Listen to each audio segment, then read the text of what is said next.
يا مساء الخير والفل والياسمين والسعادة على كل الناس اللي بتشوفنا النهارده. يوم جديد وقعدة جديدة من قعداتنا في هو وهن على شاشة قناة المحور. النهارده حلقة جامدة جدا جدا وكلها توعية، لكن خلوني أرحب بزملائي بهو وهن. يا مرموري وعموري، مرموري وعموري، إيه رأيك؟ ازيك يا نرمين؟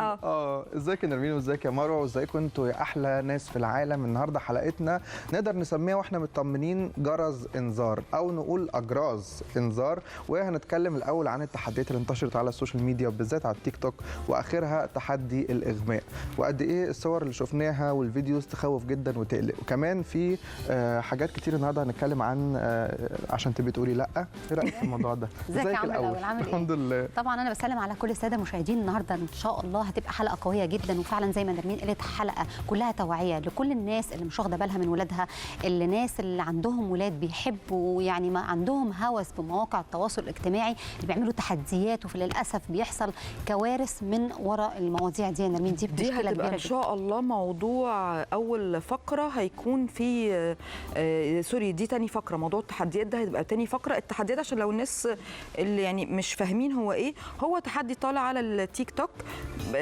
بالنسبه الاطفال كمان او الشباب يعني في سن المراهقه بيقعدوا ياخدوا نفسهم كتير كتير كتير، بعدين يروحوا كاتمين نفسهم، وبعدين انا ما اعرفش ايه فكرته او هم ليه بيعملوه، ويقعدوا يضغطوا على القلب كده عند هو ترند البنت طالع او الولد يعني يعني الولد او البنت يغمى عليه.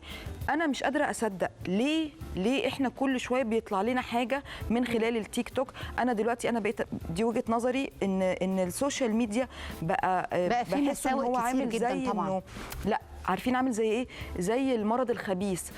الحاجه تنزل تنتشر ويا ريتها حاجه حلوه، يعني يا ريت حاجه ان احنا قدوه نقتدي بيها، لكن كلها حاجات خطر. بصي، وانا صراحه برضو عايزه اقول حاجه عشان انصف المواقع بتاعت السوشيال ميديا شويه، عشان هم ما لهمش ذنب. انا اشتغلت مع تيك توك، انا سفير الامان على تيك توك. فتيك توك الصراحه بيحاول يعمل توعيه وحملات كتير جدا من خلال المؤثرين على السوشيال ميديا اللي عندهم كريديبيليتي او عندهم اسمها ايه كريديبيليتي اللي هو مصداقيه. الناس اللي هي المؤثرين، يعني المؤثرين عندهم مصداقيه، مش اللي هم بتوع الهلس، فاهمه؟ فالفكره ان تيك توك بيقعد يقول لك ازاي تستخدم تيك توك صح. لو شفت حاجه بلغ عنها. الاطفال، الامهات كمان ارشادات للامهات ازاي تحافظ على المحتوى اللي اطفالها بيشوفوه، تكون متحكمه بارشلي او من موبايلها على الاكونت بتاعه. ففي صراحه مسؤوليه، مش كل المسؤوليه على التيك توك، المسؤوليه على الناس اللي بيعملوا الحاجات دي، عشان برضه ما نبقاش بنظلم.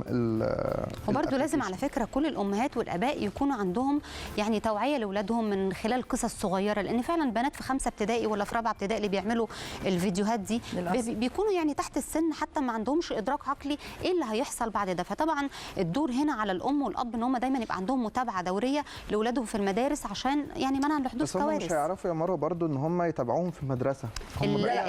بص انا رايي ان كل حاجه ليها دور. المدرسه ليها دور، البيت ليه دور، احنا كاعلام لينا دور، وده اعتقد هيبقى دورنا النهارده طبعا. ان احنا هيكون معانا زي حد من هو دكتور من المؤثرين على التيك توك، بس من الناس الايجابيه اللي هو بيطلع بيعمل حاجات توعويه يوعي فيها الشباب، مش في فكره التحديات عموما في اي حاجه. هيكون معانا بقى حد متخصص يعني دكتور او استشاري نفسي، نتكلم كمان من الناحيه نقدر بقى نعرف ايه الدور الاساسي هنا، ومين الدور على مين ان هو فعلا يعمل توعيه لكل الحاجات دي عشان ما يحصلش بعد كده كوارث.